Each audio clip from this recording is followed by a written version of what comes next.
All right, good morning, good evening, good afternoon, ladies and gentlemen, citizens of YouTube. This is Pastor Dowell.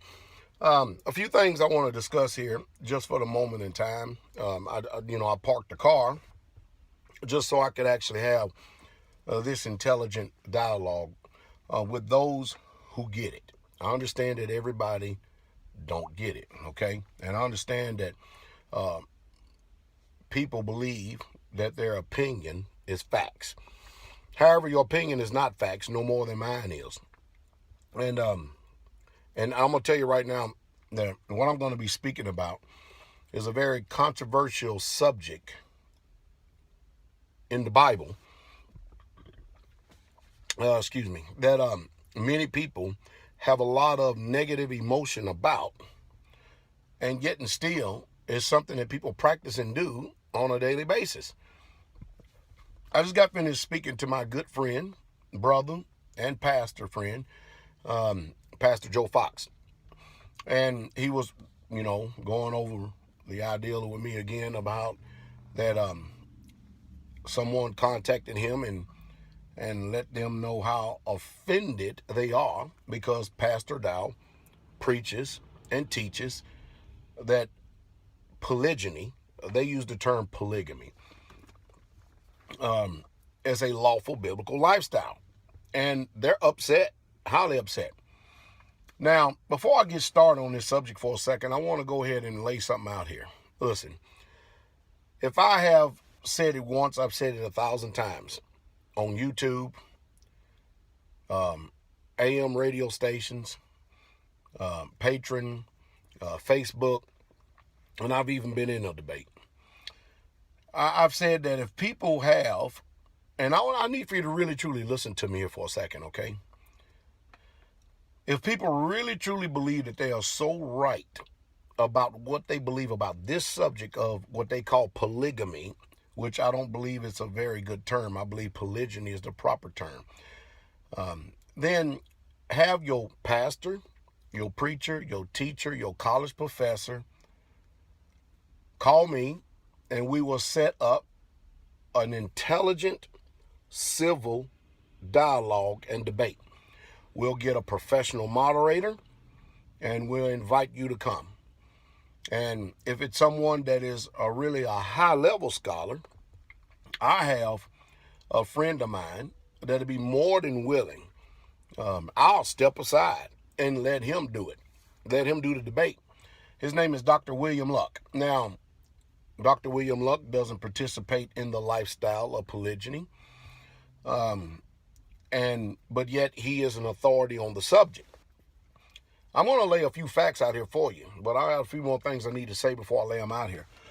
I think we really, truly, all of us, I think the same hypocrisy that we use today in how we approach the Bible. And again, there are two methods of approaching the scriptures. Many of you approach the Bible from a preconceived ideal and a notion, and you assume that what you believe is the gospel truth. And what you do is you read and you import stuff into the text that is not there. And you have developed your own truth, which I've come to find out to believe is nothing more than logical fallacies. Now, you wouldn't want me to do that if I'm preaching and teaching. Neither would you want Pastor Fox. And by the way, Pastor Fox, feel free to share this video and use it any way you want. But behind the scenes, there's a lot of negative emotion concerning this subject.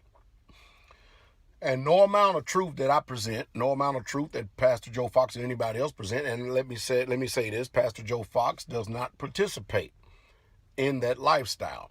And I will say this, 98% of the people here in the Western world of the United States of America, while all of you are in an uproar, will never ever participate in this type of lifestyle, even though you have done it again and again and again within this country.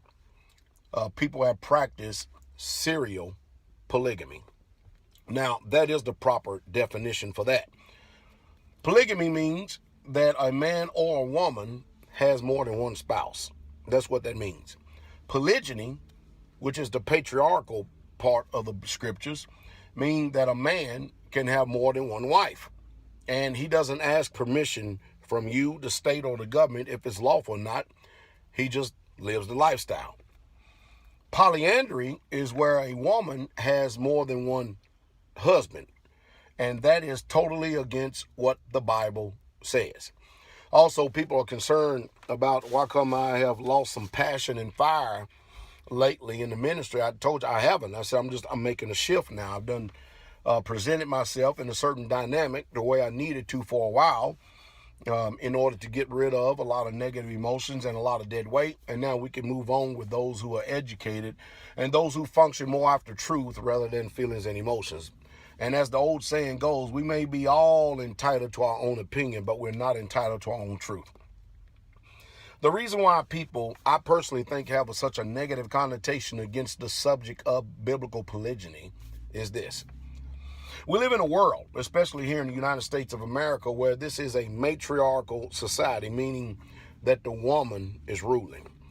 But however, when we read the scripture and we read about the 12 tribes of Israel, out of which Jacob is the progenitor and one of the patriarchal forefathers, Abraham, Isaac, and Jacob, we realize that the Bible is a patriarchal rule. It even started like that in the garden when Yahweh, our Elohim, you call him God, had already given authority to Adam and told him to name every tree and even open up his flesh and took some bone out of his flesh and formed Eve out of man.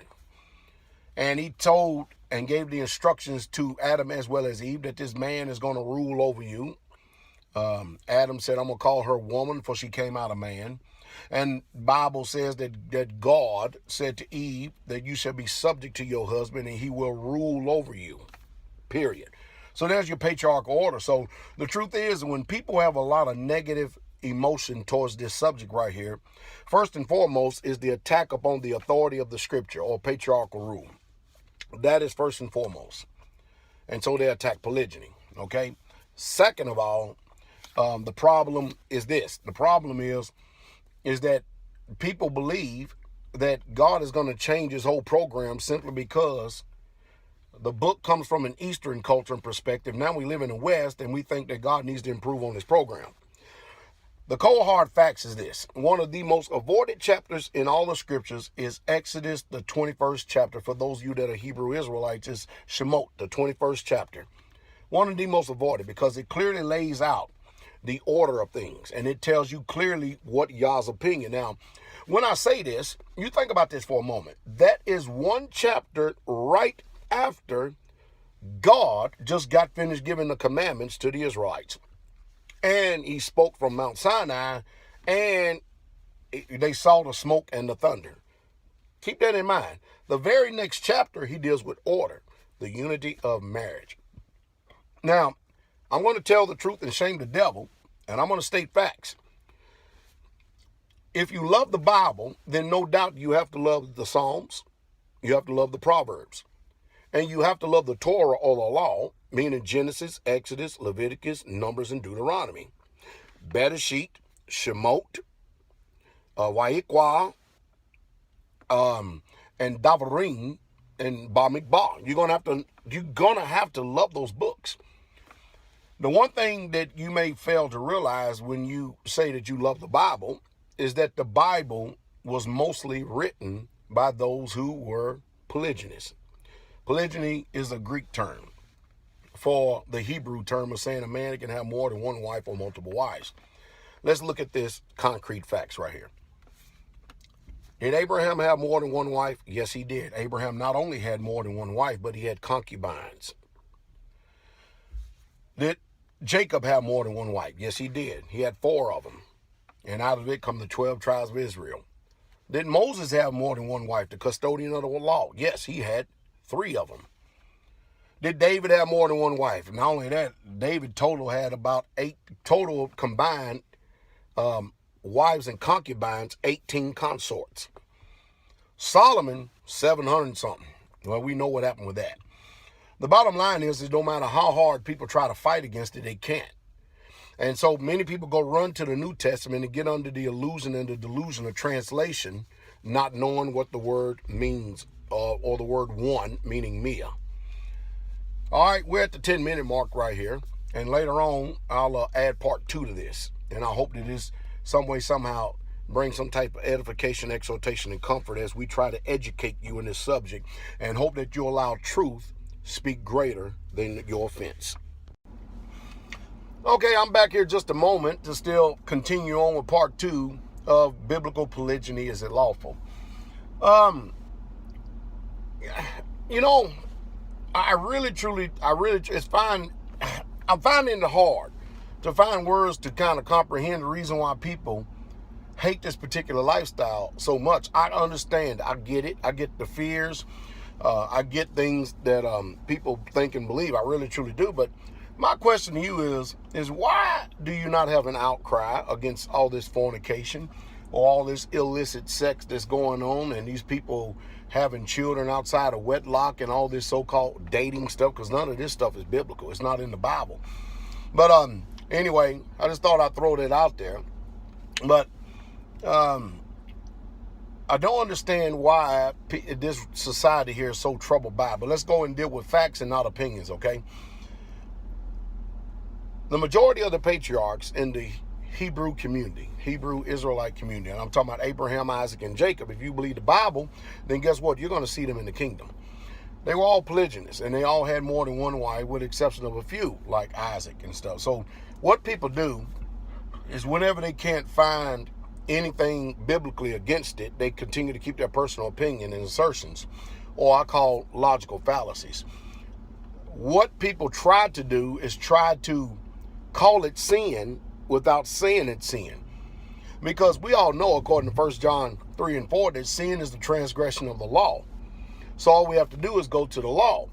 And like I stated in a debate some time ago, when I was debating this guy who called himself a pastor, we can end this debate real quick, fast, and in a hurry. All you have to do is just show me one law that condemns it as sin, then the debate is over, you won, and that's it.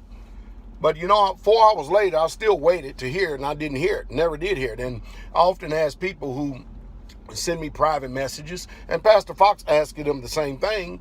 And a lot of people, they just do it. And we just said, just show us the law that says it's sin, and nobody can seem to produce it. They come up with logical fallacies. In other words, they come up with made up questions. The Bible teaches foolish and unlearned questions avoid because they do gender strife. So these people come up with foolish and unlearned questions, foolish and unlearned statements. Let me give you a couple of facts here, okay? You remember when Hagar took off and left from Abraham? She took her son Ishmael, and she just took off and left because of the strife that was going on with her and Sarah. And I'm going to deal with that one too. What did God tell her to do? God told her to go right back. Now, mind you, God knew that Abraham had already had sex with Hagar and produced Ishmael, Abraham's firstborn son. And if polygyny was, or a man having more than one wife, was so evil, why did God send Hagar back, knowing that she was going back in that type of lifestyle? People say, well, people who are in polygyny or polygamy have problems. No more than all this divorce and remarriage that we see taking place out here, and all this serial polygamy, divorce, remarriage, divorce, remarriage, divorce, remarriage, and all this unlawful dating. You see, I can clearly make the same statement. For instance, except mine would not be a logical fallacy. Mine would come from truth and facts. I'll give you an example. Let's just assume that Adam and Eve were monogamous, all right? And I don't know too many people in America that is monogamy or that is monogamous. Do you? Before you got married, was you monogamous? Was your wife a virgin when you got married? If not, then guess what? Well, let's just go on with the subject. Let's just assume Adam and Eve were monogamous, okay? And guess what?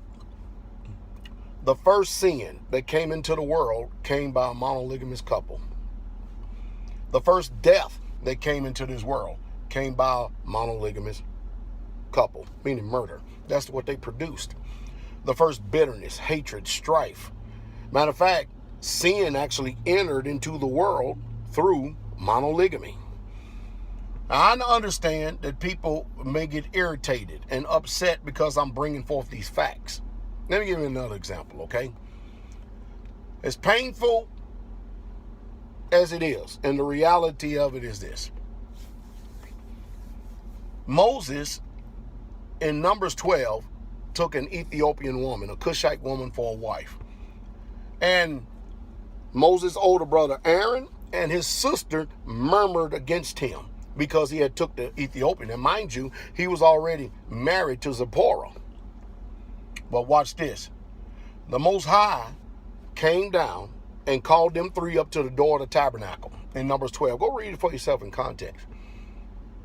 And the Bible clearly says, and they murmured against Moses because of the Ethiopian woman. Watch this. After Yah got finished speaking to all three of them, and he said, you mean to tell me that you people wasn't afraid to speak against my servant Moses? In other words, Yah is saying, I know everything about this man. Remember, I told you him and him alone do I speak to face. But you, I'm going to reveal myself to you in visions and dreams if you are my people or prophet. All right?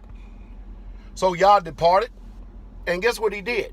He smote Miriam with leprosy, shut her outside the camp, and Moses had to plead to the Most High for Miriam's condition that he would restore her back into the camp. Mind you, all because Moses took a second wife. Look what Yah's judgment was in that.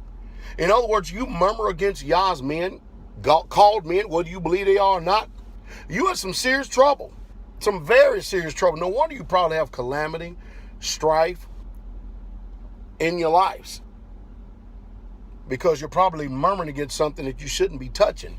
Let's give you another example. David committed adultery by taking Uriah the Hittite's wife, and he tried to cover it up.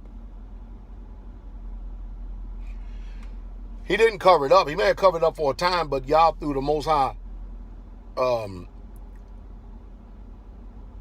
Most High's prophet Nathaniel, or Nathan, revealed it to David that you are the man. And then guess what? All this calamity came into his house. Now, David had a man murdered, thereby having blood on his hands. My question is this, and I want you to answer me. Why did not the Most High, the creator of the universe, the one that we all say we love, why did he not condemn David, but instead put his sin away from him? Why did he not demand a divorce from Bathsheba, but instead he brought forth Solomon? And out of that line, coming from David all the way back to Jesse, comes our Messiah, Jesus Christ, Yahshua HaMashiach. What in the world is going on? See, most of you are under strong delusion to assume and believe that he's going to change his program to suit you because you have a Western mindset and you live in a Western society that deals after Western philosophy, coming from the history of the Romans and the Greeks, who have this uncanny ability to be able to steal all the glory of antiquities, including his history, and repackage and present it as if everything in this world and this earth originated with them. That's much to be desired, isn't it? David talked about that the musical instruments is a delights of men, but when you go look behind that word musical instruments, you'll find out that the delights of the sons of men are wives and more wives. In other words, just because your translation, especially in the New Testament, says a English word one, you need to go back and look behind that word, or the word own as presented in 1 Corinthians 7.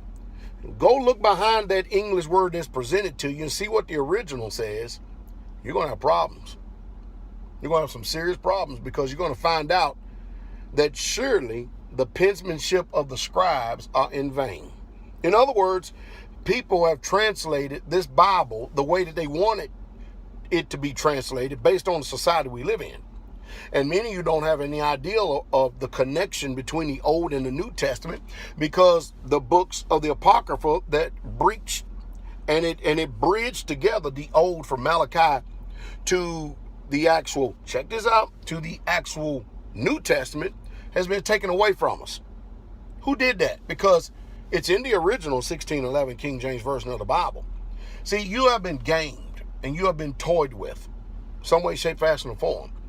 Now, I realize that people don't do things right in this world, but however, there are some good men in this world that do things right. We'll come back and hopefully finish it up with a part 3 at another time. Just stay tuned. I hope you're getting educated. And please don't get upset with me simply because I'm talking about a subject that you hate. Because if you hate this, then you hate God. All right. Good morning. Good evening, good afternoon, ladies and gentlemen, citizens of YouTube. This is Pastor Dowell, and you have entered into the zone of the University of the Painful Truth, because truth is painful until you get it. And even if you don't get it, the pain still remains. All right.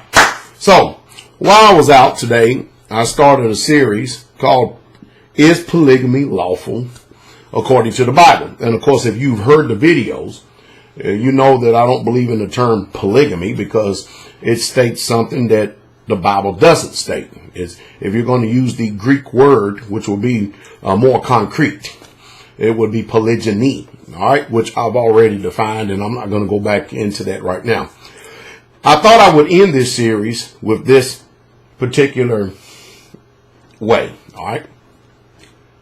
It's already proven concretely. There's no argument against it whatsoever at all against a man having multiple wives. As a matter of fact, I think it's actually very honorable for a man that is stable and sound to be able to have the responsibility. I did say responsibility.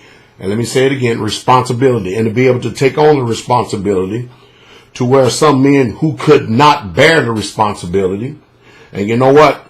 I figure if you're already a man with one wife, you will be even a greater man with 2 or 3 or 4. That's just my opinion, my assertions. You have yours, I have mine so far.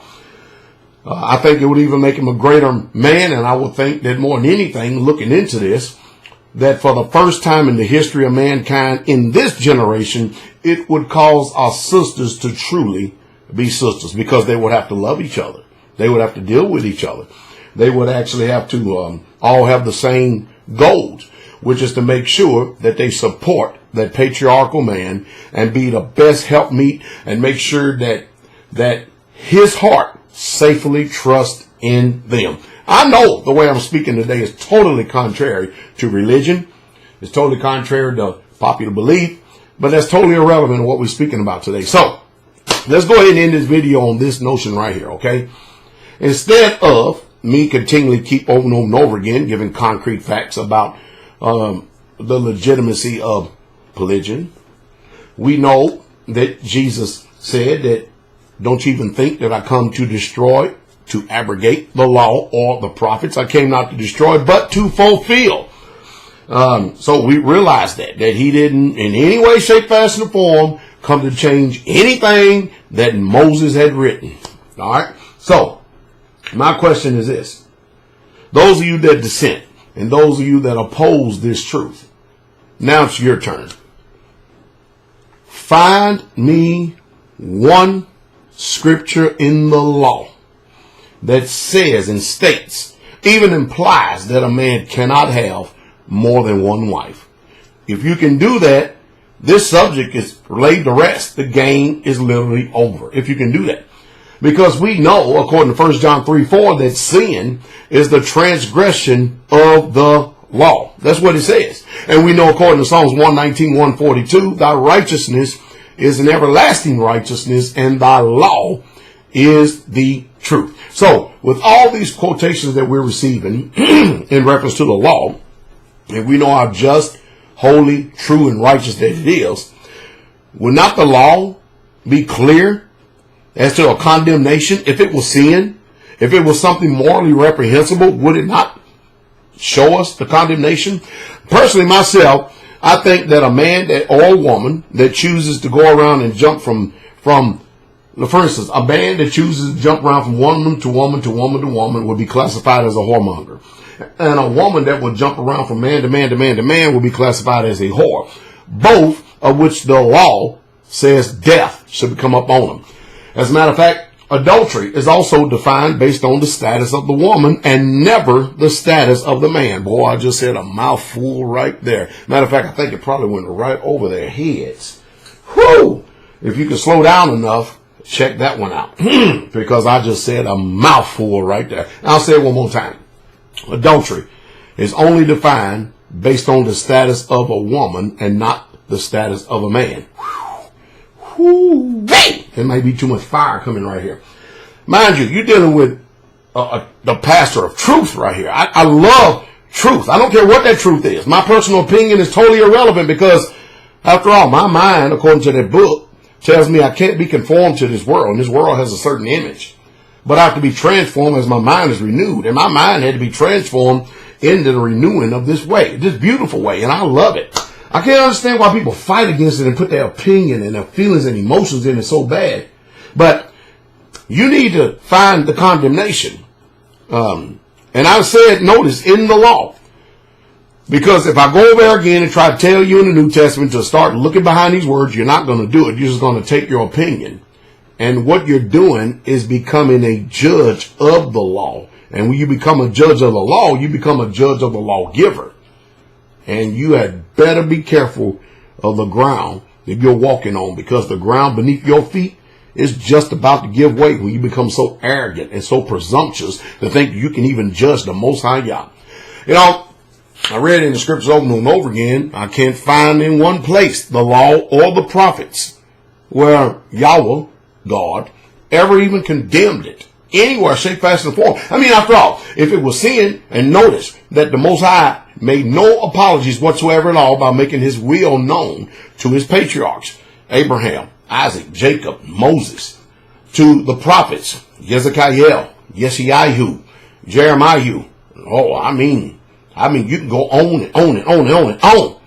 He was highly involved in their lives, and he got greatly involved in their lives. And he told them what to do. He spoke to them, and never ever once did he ever thunder from heaven and said that a man that has more than one wife is committing adultery, or that a man that has more than one wife is committing sin. As a matter of fact, in your civil government, if today a man has more than one wife, like your president, Donald Trump, he's had 3 of them, from what I can ascertain.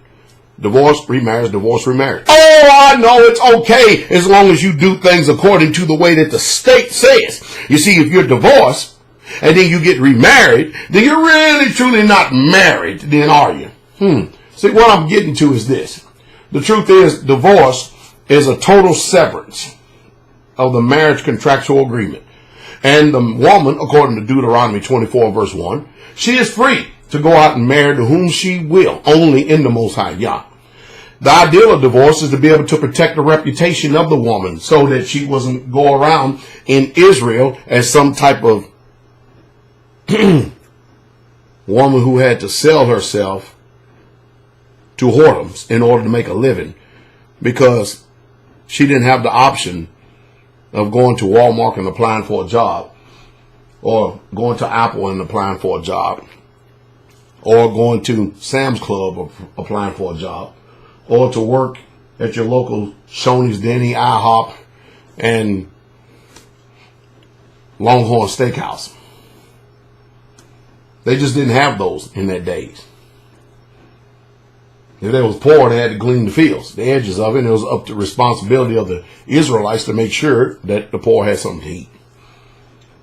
I understand that what I'm saying today, and these concepts are totally new in the eyesight and the minds of people who are being conditioned by the religion, the mesmerizing religion of Christianity, which, when you look at the 3 main pillars of Christianity, it is very easy to tear them all down.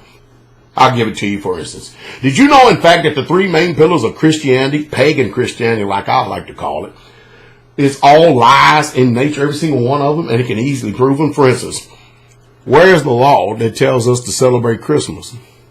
How about Easter or Sunday? When did the Elohim of the universe, God, Yahweh Elohim, when did he decide to change his mind, give the authority to the Roman Catholic Pope, and then say, you know what? I give you the authority. You can change my commandments that I spoke on Mount Sinai to Moses, and you can change it from the 7th day to the 1st day. You have the authority because I've given it to you, Pope. That would defy the order what the prophet says, that I'm Yahweh Elohim, I change not, therefore you sons of Yaakov are not consumed. Oh, wait a minute. Let me speak English. I am the Lord thy God, and I change not, therefore you sons of Jacob are not consumed. Jesus Christ the same yesterday, today, and forever.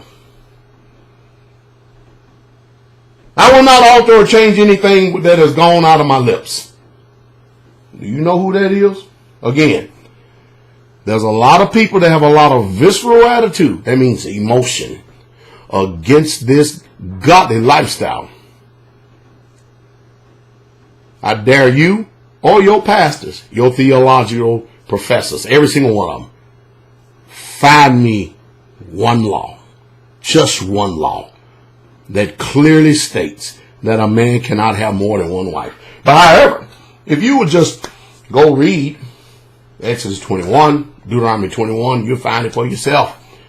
Well, that's the end of this series. I hope you all learned something. Mind you, I'm not saying this series because I want to start controversy. I just want to see how deep is your love. I want to see how great is your love for truth. I truly want to see, what is it?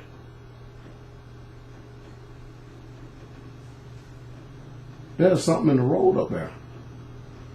Huh. Maybe it'll move now. Yep, it moved. Anyway, all right. Hey, I just want to see how great is your love for truth. Because if you don't love truth, you're under a strong delusion. All right. Y'all have a wonderful day. King coming.